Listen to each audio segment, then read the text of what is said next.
Samsung has started rolling out the first beta version of One UI 8.5, and many Galaxy users are eager to try the new software. But before installing the update, there is something important everyone should know. Two popular camera modes that many people use regularly are missing from this first beta release. Anyone who depends on these features might want to wait before downloading the new software. The One UI 8.5 beta program began on December 8 for the Galaxy S25 lineup. Users can join the beta through the Samsung Members app, just like they did for earlier beta programs. At first, everything looks normal. But once you open the camera app, a big change becomes impossible to ignore. Inside the More section, two well-known modes have disappeared: dual recording and single take. Both of these features have been around for several years, and many Samsung users rely on them. Dual recording lets the phone record video using two cameras at the same time. Usually, it uses the front camera and one of the rear cameras together. This is especially helpful for vloggers who want to capture what is happening around them while also recording their own reactions. Many people also use it at events, during lectures, or while traveling. Single take is another well-loved mode. It takes multiple photos and short video clips with one tap. These include filtered photos, fast shots, GIFs, and small videos. It is great for capturing moments that happen quickly, especially when switching between camera modes would take too long. Parents use it to capture kids playing, travelers use it during sightseeing, and content creators use it to get multiple creative shots instantly. Because these two modes are missing, users are now asking whether Samsung removed them permanently or if this is only temporary. The most likely explanation is that Samsung is still working on them. The company may be redesigning the features, improving their performance, or merging them with other modes. Another possibility is that this is simply a beta bug. Beta versions often come with incomplete features, camera problems, or missing options. Since this is only the first beta release, it is normal for certain features to be missing. There is a good chance the modes will return in the next beta update or in the final stable version.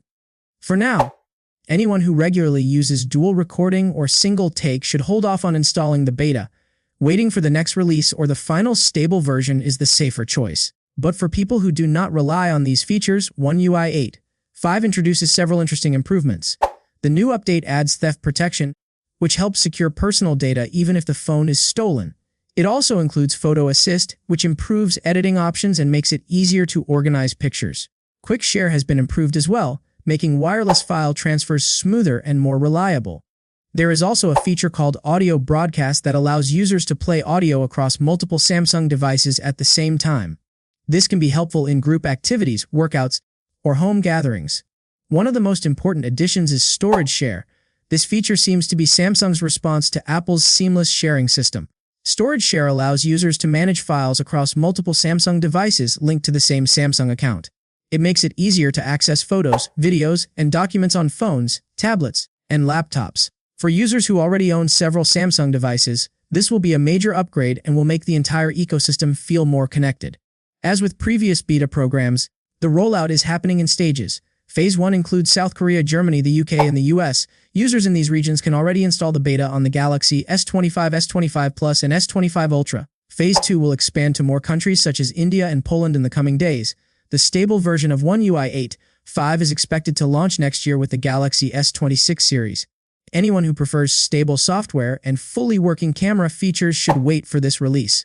Whether someone should install the beta depends on how much they use dual recording and single take. If these modes are important for daily use, skipping the beta is the better option. But users who rarely use them may find the new features exciting and worth testing early. Samsung usually brings missing features back in later beta updates, so it is very possible these camera modes will return soon. Beta programs are designed to test new features, find bugs, and gather feedback before the final release. Overall, One UI 8.5 brings several improvements and prepares Samsung devices for the upcoming Galaxy S26 launch. Users now have to decide between testing new features early or waiting for a stable, fully complete version.